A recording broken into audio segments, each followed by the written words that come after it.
So good afternoon, everyone, and hello. A very warm welcome to today's webinar on air pollution and the health cost of fossil fuels. I'm delighted to see everyone here today joining. My name is Anne Stauffer. I'm Deputy Director at the Health and Environment Alliance HEAL. And this autumn, HEAL is organizing a series of webinars on the health cost of air pollution and strengthening prevention. And today's webinar is actually the second one in this series.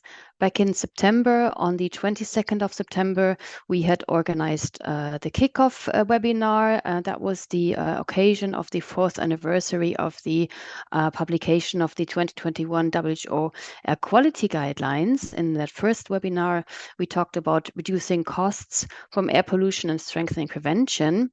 And the recording of this webinar is available on HEAL's YouTube channel, as will be the recording of what we are going to talk about today. So why are we organizing today's webinar specifically on fossil fuels, air pollution and health?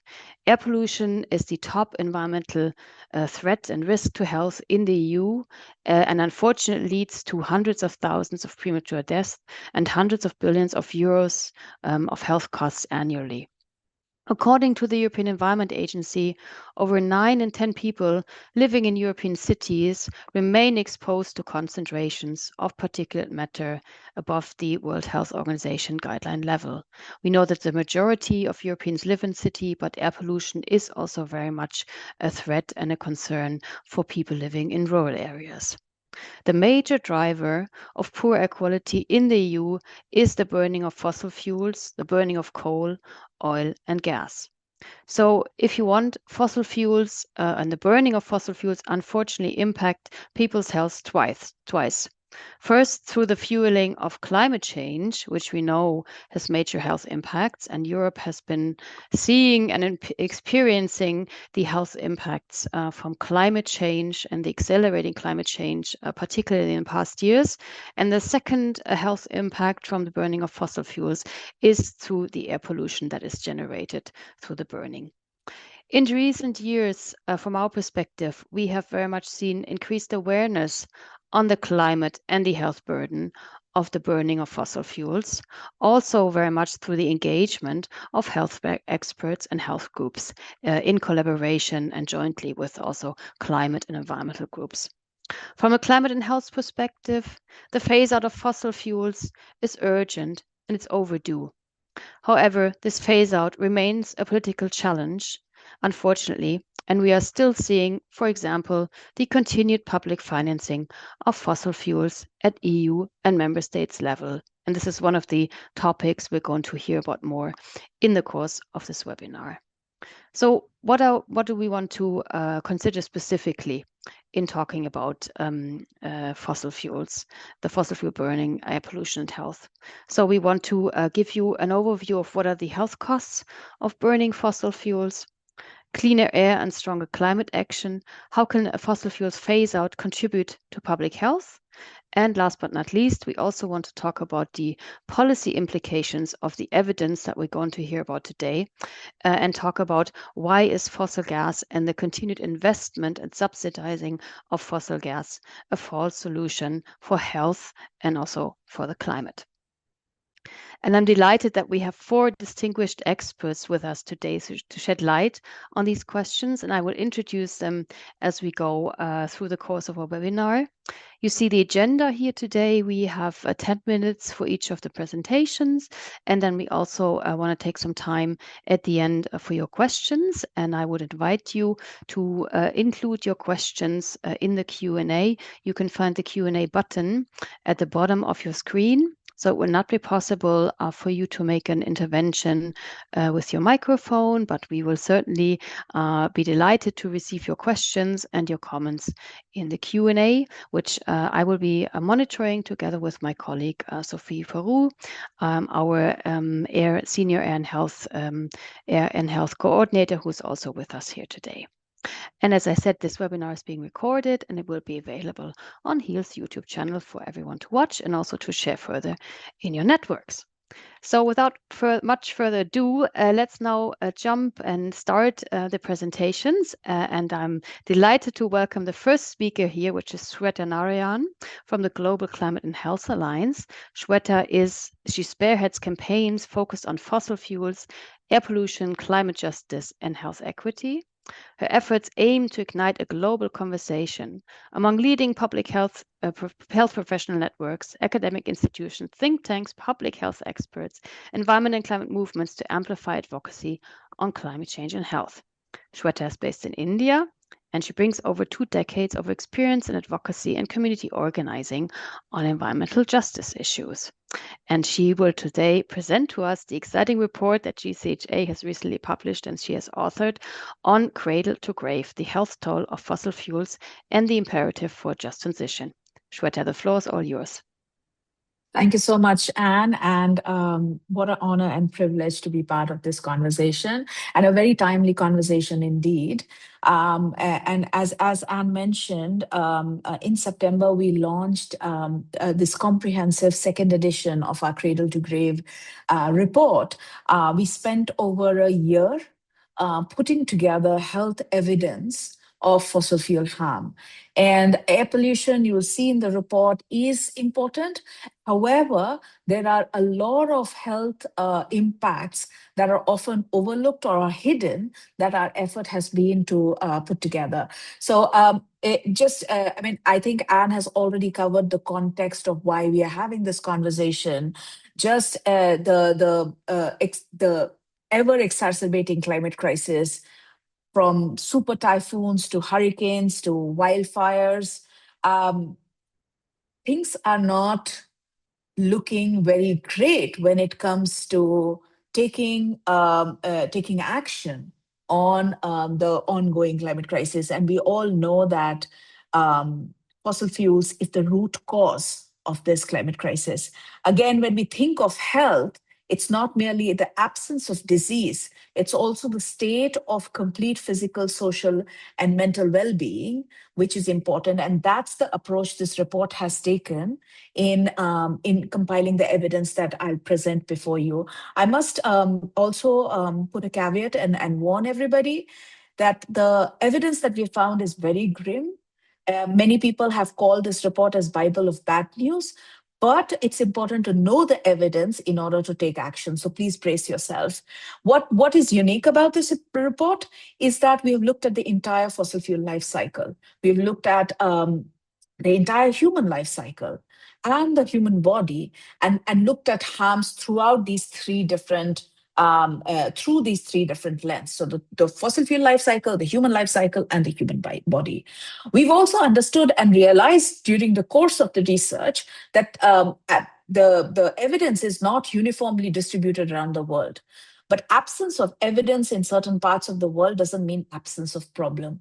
And in order to understand and get a full picture of what is the reality on the ground, especially in places where there's not much research, and because there's not much research because vested interest in fossil fuel industries don't want that evidence to come out, we've also looked at lived experience and testimonials from frontline community members, from doctors, from nurses, and community health workers serving in those frontline to get a fuller picture of the extent of harm.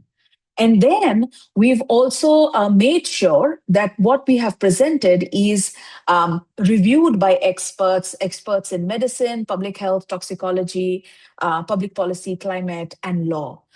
So that's the sort of full spectrum of what this report covers. So let's look at what we found. The first lens that we looked at was the industrial life cycle, the entire fossil fuel life cycle. And we found that at every stage, from exploration to extraction to refining, transport, or disposal, the harms are quite grave and quite well documented in many cases. We've seen harm of for example, children whose parents live closer to fracking sites, and while they were in utero, they have twice the odds of developing acute lymphoblastic leukemia.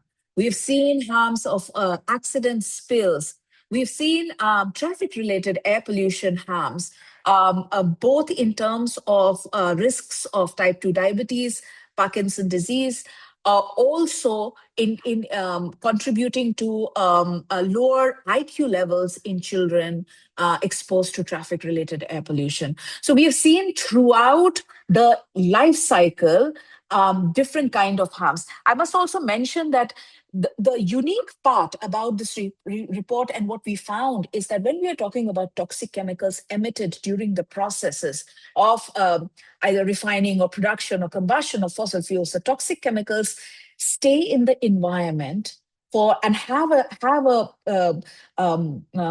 can stay in the have a ability to stay in the environment for decades. So it doesn't matter if the factory or the processes have shut down, the chemicals can remain even sometimes forever in the environment. And that means that the harms that they can produce is over an extended period of time, well beyond the operations of that facility.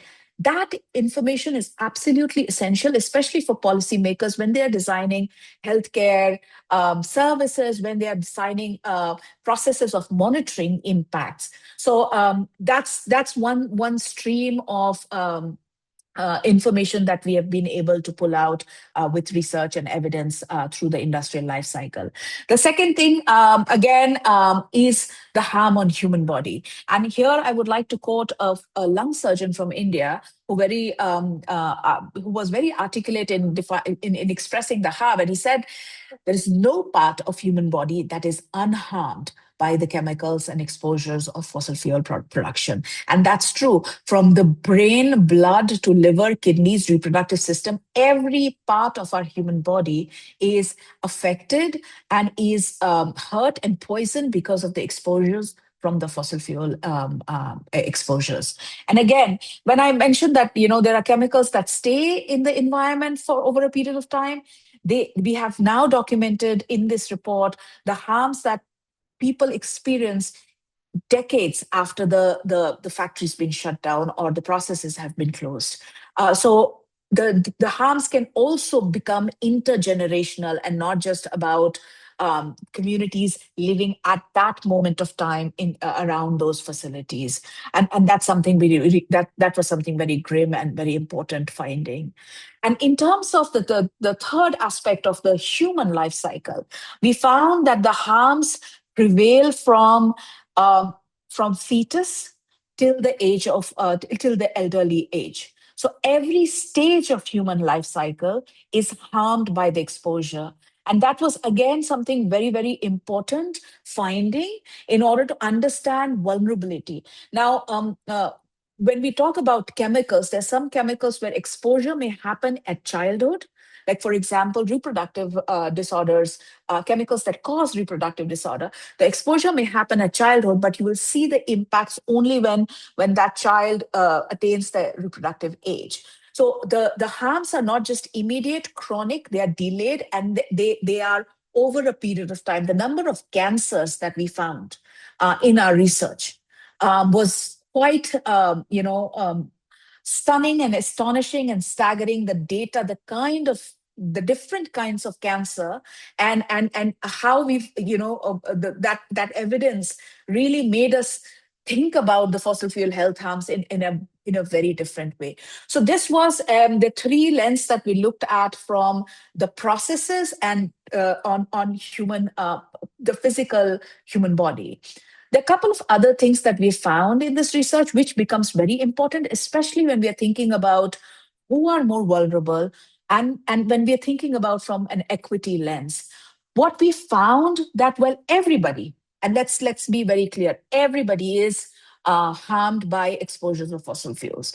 And the World Health Organization's data that 99% of people in the world, or 99% of the world breathes toxic air, is evidence of that everybody is affected. Um, However, we found systematically through our research that across geographies, whether it's US or in India, people who had lower socio-economic, political power, people who were from marginalized regions, were more likely to be um, um, uh, uh, were more at risk than people from other communities, and that meant in terms of in the U.S. it would be the people of color, the Black and brown communities, who are more likely to be put in harm's way. And for example, in India, it would be people from lower caste, lower class, who will be more at risk. And again, the vulnerabilities exacerbates the harm because not only their vulnerabilities make them more at risk, there is also lesser resources, lesser health infrastructure, lesser access to care that makes matters more complicated. And in the report you will find the term sacrifice zone quite prominent, and which refers to communities that are perversely described as sacrifice zones, where their lives can be sacrificed for the larger good, and that's a very perverse way of thinking about human life in general. um, we also hopefully this will be just the last layer of bad news, but it was important to document. So it was important to document the chemical harms, the vulnerability, but also look at the behavior of the fossil fuel industry, including its social and economic model, because that practice, the practice of the industry itself, has a very tangible health impacts. And particularly, and I'll give you one example in terms of air pollution. I was talking to a caregiver whose child would repeatedly, because of asthma, be hospitalized. And the amount of mental stress, number of days that that caregiver had to let go of her own job and take leave to provide care, all of that is harm that is often not accounted for when we are looking at harms in general. What we have tried to do is, when we are looking at the social and economic models of the fossil fuel industry, we were able to document different kinds of behavioral practices that has a very tangible impact. So forceful displacement of land, human rights violation, corruption. We've documented incidents of in geographies having the fossil fuel infrastructure, high levels of substance abuse, alcoholism, domestic violence, trafficking, sexual violence. That has an implication both on physical and mental health, and on the communities in terms of the burden on healthcare and in the infrastructure. So we've been able to document that. Final bit is, and this is more recent, we've looked at also the vulnerability. So we've not looked at, I mean, this report will not give you evidence of how fossil fuels are exacerbating the climate crisis. What we have instead looked at is how the regions that have fossil fuel infrastructure are exceptionally vulnerable to the climate crisis. And the vulnerability is increased because of the toxic facility that they host. And from 2 decades ago, with Hurricane Katrina being the biggest example, to many such cases of cyclones, of floodings, where there have been oil spills or gas leaks that have been documented, that is the direct a consequence of the vulnerability of geographies because of the fossil fuel infrastructure. I am going to wrap up in one more minute. So that's the level of depth of information that we have. The solutions, and I'm sure there are other speakers in this conversation who will talk about solutions. The recommendations that we are making are not anything new that you would have not heard.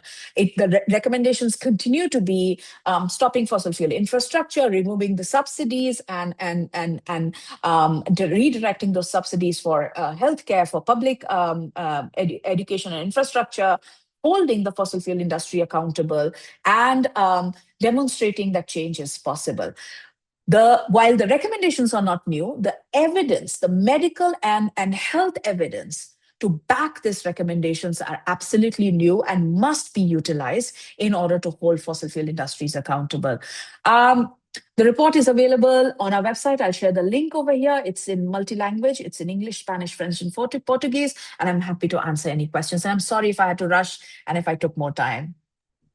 Thank you very much, Shweta, for this providing us for this snapshot. Indeed, there seems to be wealth of evidence and information in this report, and I invite everyone to have a look. And I welcome especially the holistic perspective that you've taken and that you've just highlighted, from really looking at this from the health perspective and from the, if you want, the beginnings of our health towards the end, but then also very much in intergenerational impacts and threats. We are now moving on to our next speaker, which is Professor Zorana Anderson. She is a professor in environmental epidemiology at the Department of Public Health, University of Copenhagen, and she's also the previous former chair of the European Respiratory Society Environment and Health Committee, and chair-elect of the European Respiratory Society Advocacy Committee. Her research focuses on health effects of air pollution and non-communicable diseases, as well as mental health. And Sarana, you are going to talk about air pollution and lung health, links with climate change, and opportunities for action. Thank you very much, and the floor is all yours. Thank you very much, Anne, for nice introductions and inviting me to speak at this event. So I will link to earlier presentation and focus a little bit more on the health costs of fossil fuel air pollution, make links with climate change and indirect cost to health, and start a little bit from newest global numbers on the impact of air pollution on lung health, zoom a little bit more into our understanding, and wrap up with some kind of call for action, concluding on the evidence level. So I just briefly want to zoom out and look globally. We just got a newest State of Global Air report that was released last week with newest data for 23, reminding us that 99% of world population is still exposed to air pollution that is harmful to health, which is above this 5 microgram per cubic meter WHO guideline. And we still have large inequalities in air pollution exposure and health impacts, as you see in the map here, with Southeast Asia, Eastern Europe, Northern Africa, Latin America most exposed. Corresponding air pollution burden is also huge, remains about 8 million deaths globally due to air pollution. 86% of these are non-communicable diseases. And just since we focus on lung health here, I will remind you that a significant portion of these come from chronic obstructive pulmonary disease, that's lower respiratory infections, as well as lung cancer. So significant impact on health, and again, large inequalities, which are important also to mention here when we talk with respect to fossil fuel as a major source, especially in these areas where we see largest inequalities and largest impacts. Sorry, Sarana, I just see we see your next slide also, so I don't think you're in presentation mode. I just realized. Maybe I just need to switch my display. Is it better now? Yes, now it's in presentation. Good. Wonderful. Thanks for letting me know. Yes. Okay, so 1 in 6 lung cancer deaths and 1 in 2, half of the COPD deaths are due to air pollution. So just some of the new numbers to stress how much of lung disease could be prevented by air pollution action, and similar numbers for some other major chronic diseases. Air pollution remains second biggest risk factor for mortality and morbidity globally, larger than tobacco and just after high blood pressure. So again, just to put it in perspective, these numbers are really calling for action on air pollution. If we zoom into Europe, for purposes of this discussion, even in Europe, major sources of air pollution remain to be related to fossil fuel and biomass burning. In residential heating and transport, road traffic remain the main sources, as well as energy production and industrial activities. We still have coal burning used both for energy production and residential heating, especially in Eastern Europe, where we see the biggest impacts, and road traffic remains a major source. So very relevant source, even in Europe, where we have generally lower levels than around the globe, fossil fuels remain the major source.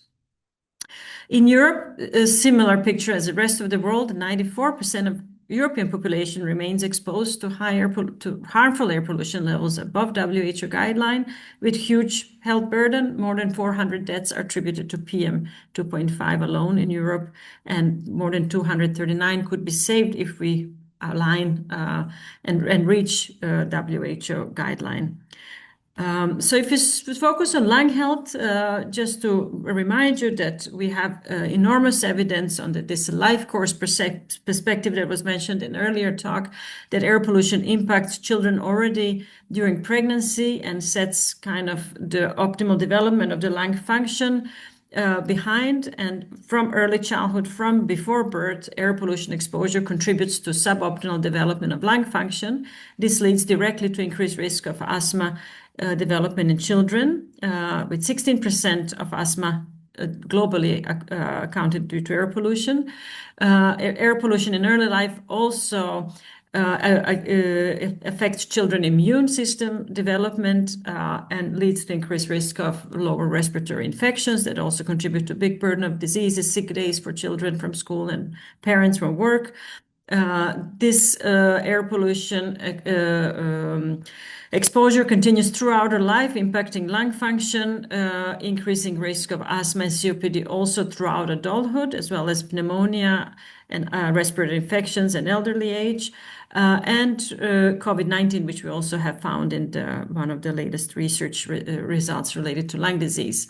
We also want to remind of the tragic case of little girl Ella Kisi-Deborah from London, who died due to asthma attack. She was a severe asthma patient due to air pollution, and reminded this is a historical court ruling assigning her death being due to air pollution, reminding us that even in Western Europe, we can have aggravation of serious disease in children that can be fatal and have really tragic consequences. Air pollution and lung cancer link is also very well known. Since the EARC report in 2013, air pollution has been declared with highest level of evidence as carcinogenic, and now we see even links with other two types of cancer, and research is really fast emerging on cancer and air pollution beyond lung. And as mentioned in earlier presentation, all organs more or less are impacted by air pollution beyond lung, and we're seeing more and more links with mental health, neurological disorders, and so on. Since we're talking about fossil fuels, it's very necessary to make a link with climate change and impact of climate change on health. We all know that we are seeing unprecedented impacts of climate change, global warming, and the projections don't look too optimistic for the developments. And we have to remind you, in European Respiratory Society, we have made 2 years ago a climate change statement, recognizing that climate change is very much of concern for respiratory health. This is official statements, and this graph illustrates the different impacts, how climate change being exacerbated by fossil fuels impacts lung health, from change in composition of aeroallergens, from direct impact of heat on the lung, making it more difficult to breathe and exacerbating asthma and chronic lung disease, through increase the new pathogens and infectious agents, through worse air quality, through more air pollution coming from wildfires, higher ozone and dust and sandstorms, in addition to these direct exposures from fossil fuels. This poses new challenges for health. We have also been keeping eye with a new research that explores interactions between air pollution and climate change factors. And this nice study has shown that exposure to heat, or heat waves, which are sharply increasing across the globe, but especially in Europe. Europe is one of the continents mostly affected by global warming. We see that on the days with high temperatures and high air pollution, which is reality for most of the cities around Europe, especially Southeastern Europe, we see increased risk of respiratory mortality beyond those just due to temperature, air pollution alone. So in the synergy, particles and hot air cause even more deaths and damage to lung, leading to high risk of premature death. So this really remind us, since we are going to see increase in number of hot days, without a doubt, it just matter how sharply this will increase, that cleaner air will allow us to deal better with these drastic impacts of climate change and global warming. So to conclude, I'd just like to refer you to some of these statements from ERS. There's 2 papers we wrote, one more for clinical audience and one kind of summarizing the newest evidence. And we also do a lot about educating of clinicians and patients on these issues, which is extremely important to raise voice for calling for action on air pollution and climate change together, and to also help educate patients and mitigate effects of both climate change and air pollution on lung patients. So to conclude, we have enormous evidence, again, along with earlier presentation on air pollution's health effects in children and adults, and lung health evidence is really clear. And reduction of fossil fuel-related air pollution is definitely a major public planetary health opportunity and urgency, and we know that this would contribute to prevention of respiratory diseases and other NCDs, would improve life of chronic disease patients, would make citizens globally more resilient to new infections, and indirect benefits for health are also enormous and really good reason to do something urgently, as it would mitigate effects of climate change and indirect impact on health. And I hope that was within 10 minutes, and thank you. It was very much. Thank you very much, Sorana, for this presentation and adding onto the evidence that we heard earlier. Indeed, this is quite a grim picture when you look. When you consider it all, but I think it is very important to bring forward the evidence. Also, because when we consider health, or when people consider health, they consider being in good health very much a question of your own responsibility and of lifestyle factors. So I think we cannot talk enough about how actually a healthy environment is the prerequisite and is the starting point for actually our individual health and community health. But we are going to also move in this webinar onto what can be done and what needs to be done in order to stay healthy and prevent disease. And you've already given us some pointers there in highlighting the ERS statements. We are now moving on, and I would like to welcome very much our third speaker, Pantelis Marinakis from the European Environment Agency. Pantelis is an expert on sustainable finance and joined the EEA in 2021.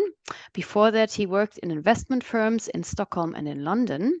And you hold a PhD in finance from Nottingham University Business School. And Pantelis, you are going to present us on EEA's work on fossil fuel subsidies, and the floor is all yours. Thank you, Anna. I tried to make the technology work. Now, for some reason, our presentation is not coming. Okay, fingers crossed. Yes, Sophie, let's then see if we can share. No, now it's working.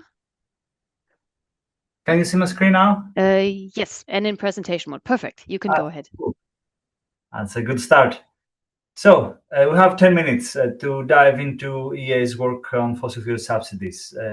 First, I'll give a quick intro of what we do here at the European Environment Agency. And second, we'll look more deeply into the fossil fuel subsidies. So the European Environment Agency is an independent agency based in Copenhagen.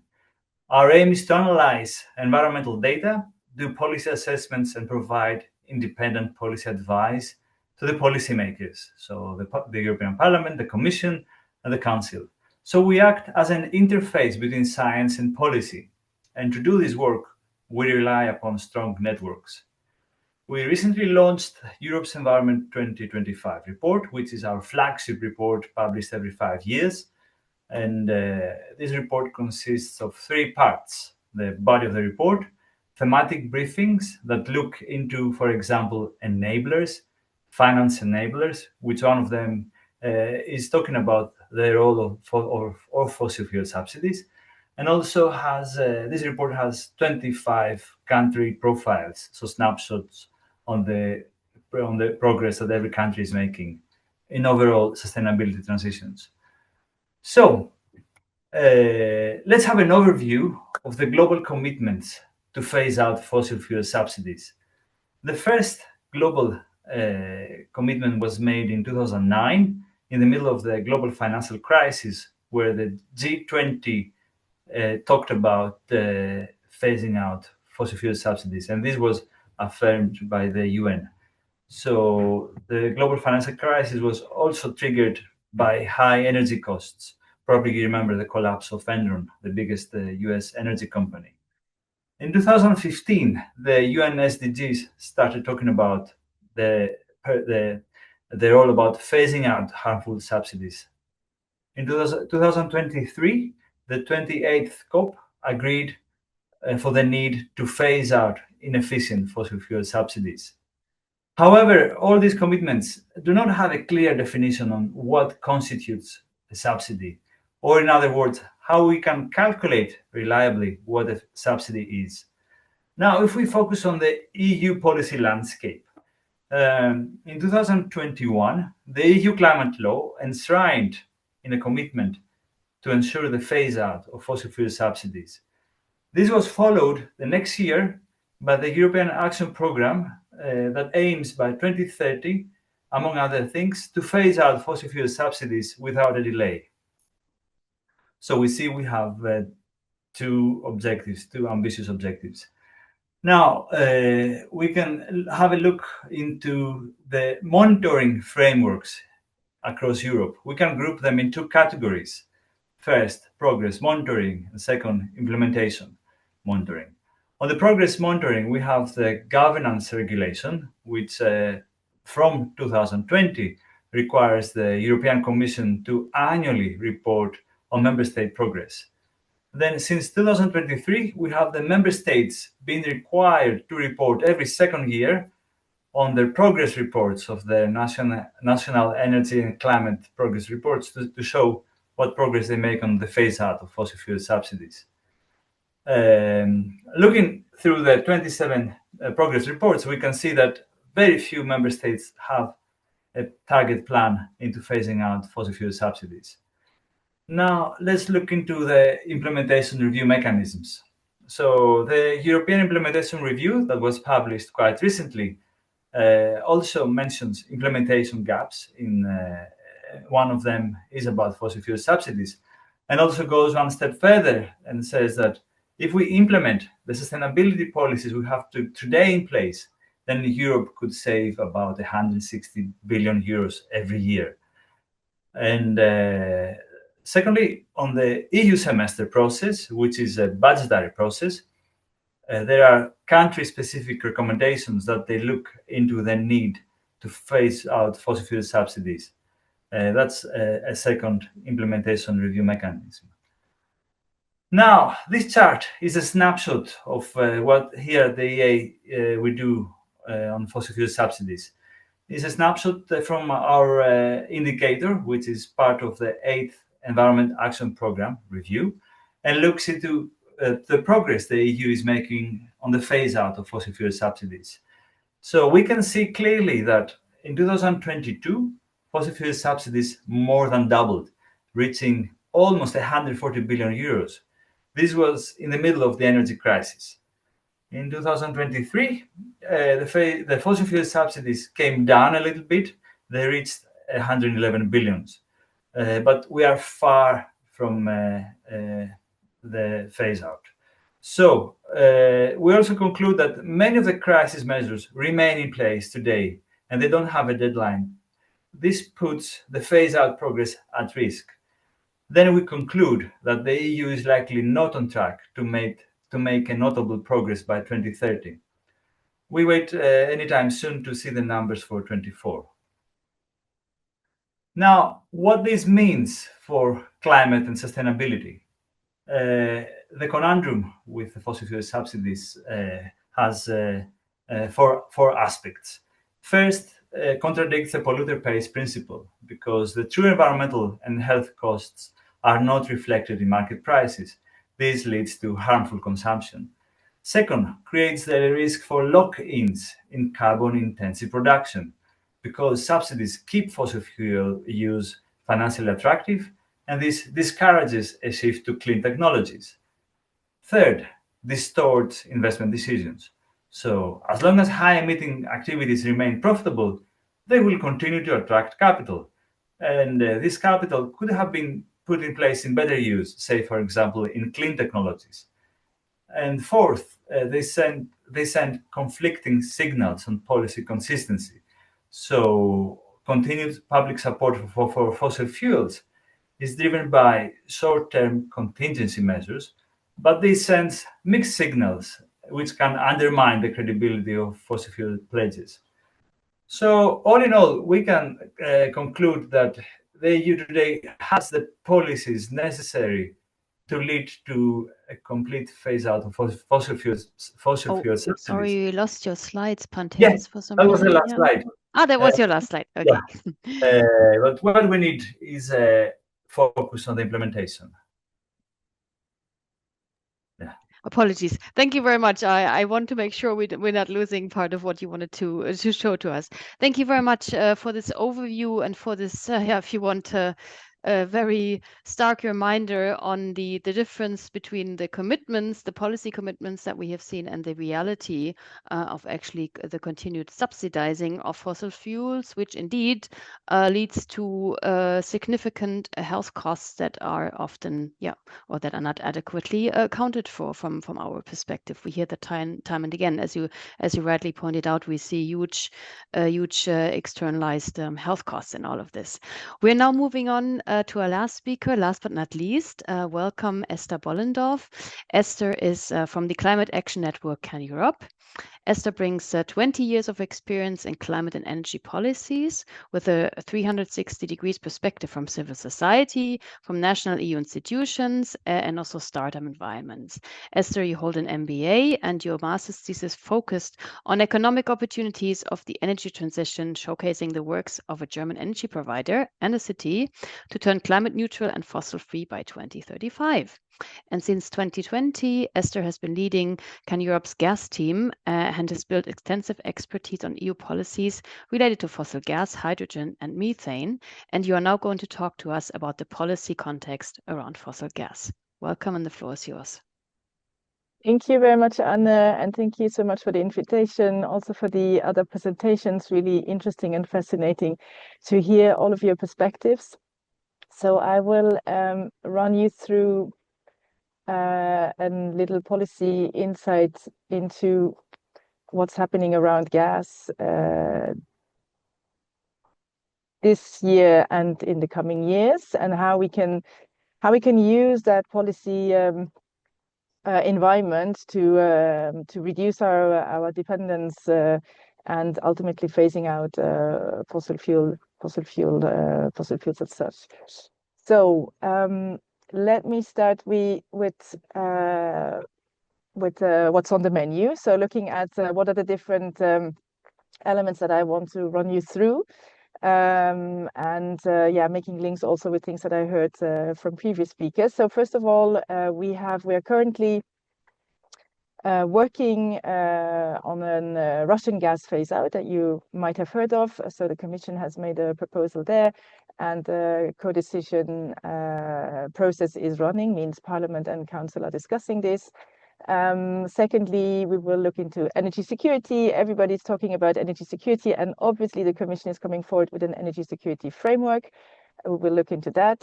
Thirdly, we will talk about the methane regulation, which is a big piece of EU law that has been proposed under the Fit for 55 package last year, and where we can make loads of links also to the human costs of gas and of methane. And then lastly, things which are upcoming, the revision of a hydrogen strategy plan for next year, revision of infrastructure planning, the so-called 10E regulation, 10E, so Trans-European Energy Networks, which is also looking into gas and hydrogen infrastructure. So let's start with the Russian gas phase-out, which is indeed a major step of turning towards a global or larger phase-out of fossil gas. This is obviously a political decision which had been taken after the Russian invasion of Ukraine. The current Commission is still standing strong to that commitment and has put forward a proposal at the beginning of the year. Currently, as I said, Parliament and Council will go into trilogues. They will start, actually, they are starting today. There are 2 more plans until the end of the year, and the will of the Commission and of Commissioner Jürgensen is to come to a conclusion really by the end of this year. There's quite strong and ambitious proposals on the table, with the Parliament being particularly strong on this, and requiring a phase out of all Russian gas imports by January 27. Also including oil, so not talking only about oil, not talking only about gas, but also including oil into this. They have proposed a penalty regime, so they have put loads of things on the table. The Council, that means EU member states, are a bit less progressive on this. They do not want to talk about oil. They do not want to have a penalty regime. They want to be able to suspend these provisions for security of supply reasons. So there's going to be big discussions and debate between those two institutions, but we should have an outcome by the end of the year, and hopefully globally a rather progressive outcome. Obviously important to mention here as well, there is a powerful gas industry which is here, which is present also on this file, and which sees the end of Russian gas obviously also as a threat for the end, more largely speaking, of gas. That's why I sort of mentioned this here, also these recommendations from Eurogas, for instance, which is one very strong actor in this debate. So let us move then to the revision of the energy security framework. This is a framework which is supposed to look at, what are we doing in crisis situations, such as the one that we had. It has been mentioned several times now in 22, an energy crisis. We want to get, for political reasons, very strongly away from one energy source, in that case, Russian gas. How are we going to become more resilient to such situations? And this is what is on the plate with this energy security framework. It's an integrated revision, which means it's looking at gas and electricity jointly in a combined manner, which is interesting because it puts away, let's say, the focus on gas only, but it brings into the debate electricity, electrification, electricity being produced from renewables. So this is something that we definitely think is really interesting. I will quickly maybe run you through our demands, which are on the one side, obviously trying to get away from the bad or the polluting activities, which is fossil gas and phasing out gas.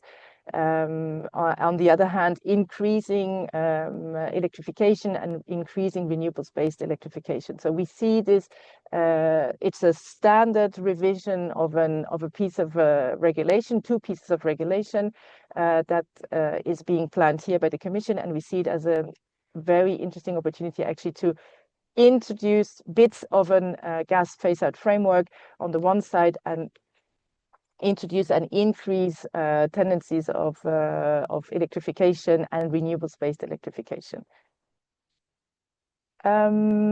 Thirdly, I would like to mention the EU methane regulation, which has been put on the table, as I said, at the end of last year. Member states are busy implementing it, but we have seen the methane regulation very much in the media over those last months.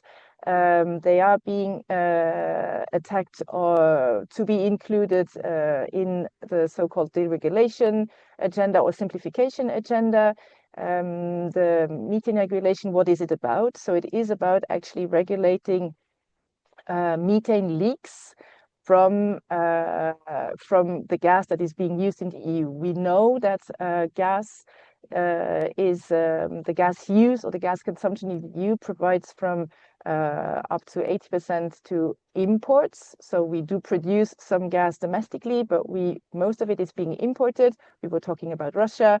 The next candidate on the table, or the exporter who has overcome Russian gas exports, is obviously the US. We see President Trump here on this picture.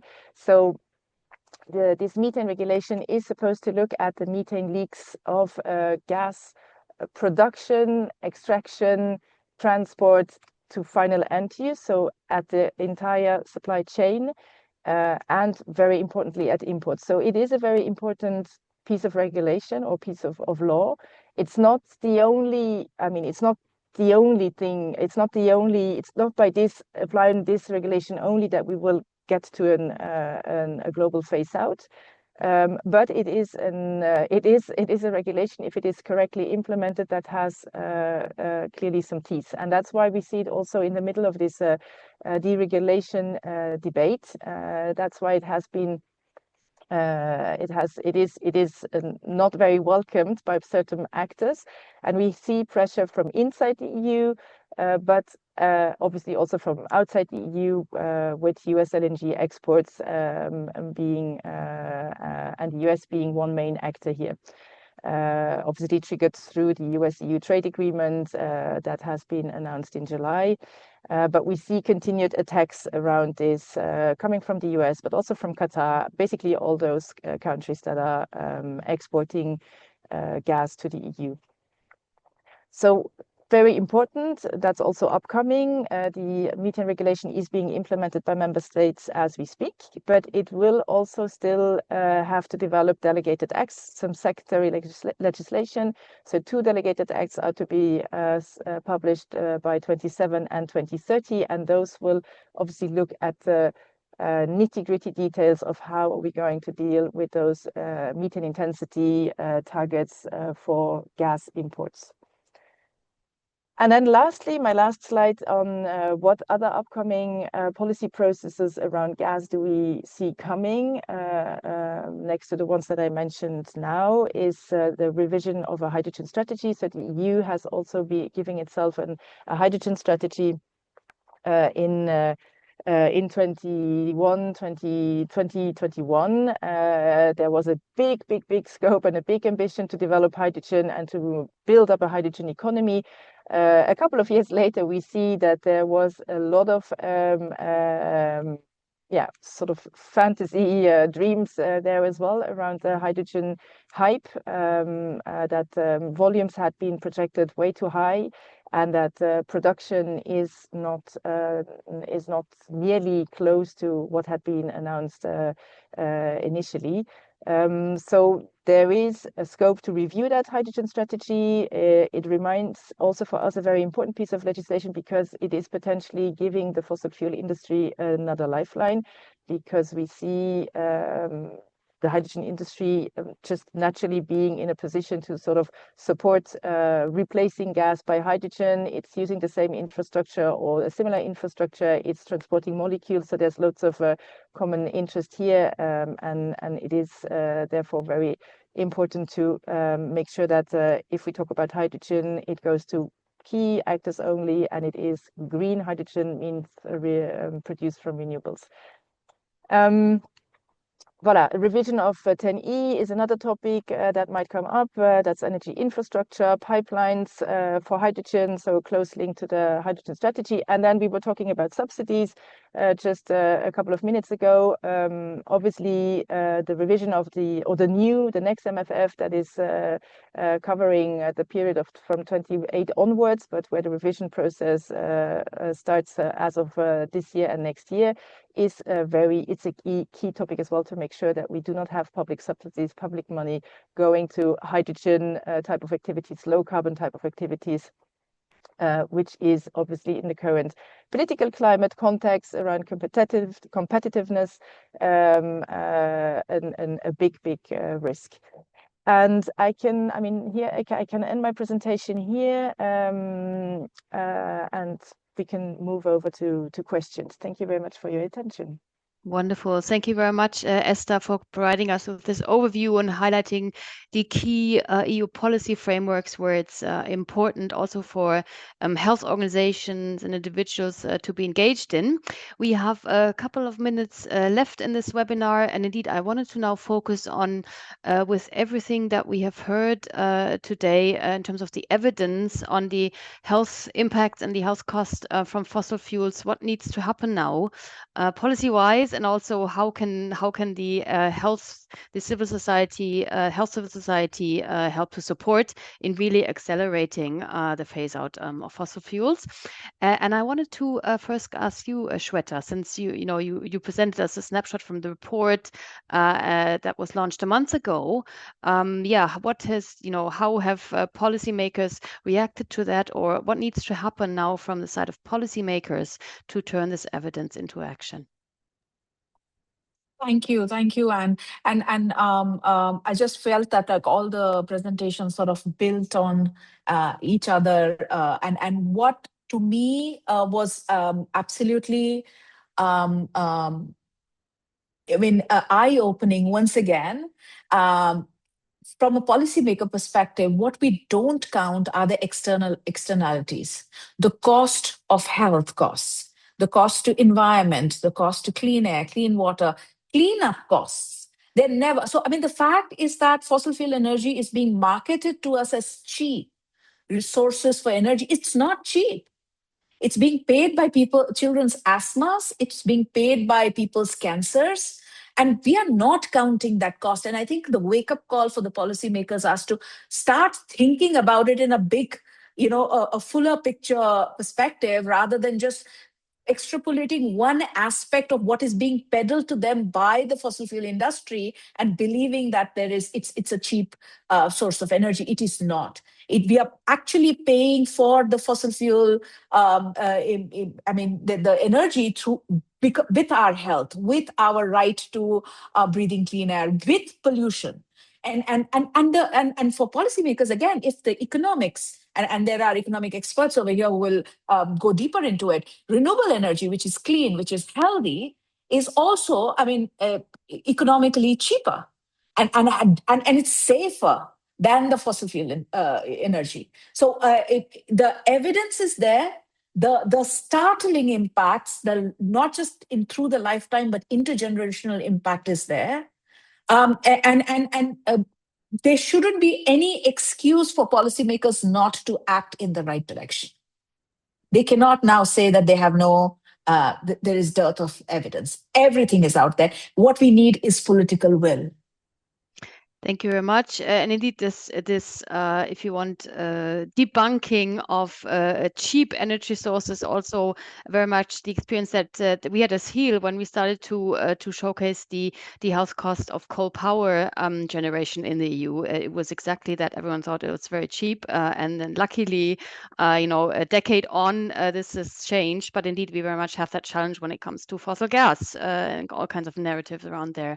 Esther, since you showed us the different policy developments and policy discussions, from your perspective, how can we best integrate this health evidence? Is there one of the files where you see particular need, or also very much potential?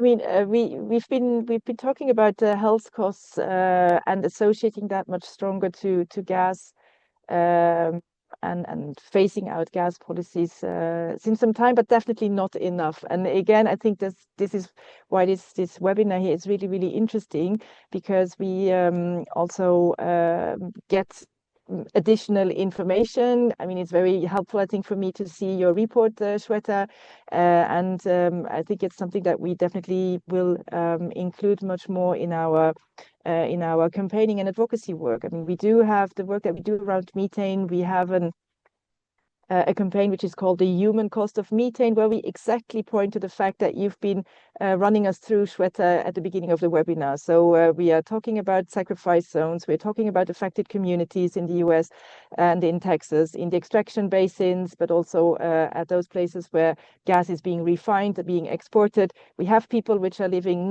to huge tankers, reservoirs, and people are dying of cancer and of lung diseases and so on. So it's really obvious, and we need to make, so we're making that link, but we need to make it more and more. And I think, talking of the externalities, I think the talk in town is about competitiveness and energy security these days. And I think in the energy security debate, the health debate and the costs debate around it, and what does it cost for social security? What is it the weight in a national, in a government, in an EU budget health costs associated to this is obviously part of those externalities that we need to bring much more on the topic. But I think energy security actually is a nice hook where this can be integrated as well, and I would really recommend. I mean, it's something for me to think about more, but I think for anybody who's working on energy security issues, the link can be made here much stronger. Thank you very much. Unfortunately, Sveta, we don't have time to respond there because we only have a couple of minutes, but I did want to bring in Pantelis first and then also close with you, Sorana. Pantelis, indeed, since we're talking about the externalities and the evidence that you showed, we also had a question here. Achieving the change, is it a question of low level of awareness? Because we are now talking among each other and we're aware of the evidence, but is the level of awareness too low among the policymakers or among the public to advance on phasing out subsidies? I think there is a quite high level of awareness on the need to phase fossil fuel subsidies. And we publish annually an indicator, and part of our work is to consult the 27 member states. And this is one of the indicators that gets a lot of attention. It's one of the most visited on our website as well. So I think it's all about implementing policies that we have today in place that can get us into the pathway towards a phase out. That's about the policymakers. And then the citizens also is about participating in all the participatory opportunities they have and engaging with the local authorities so we can have a more sustainable environment.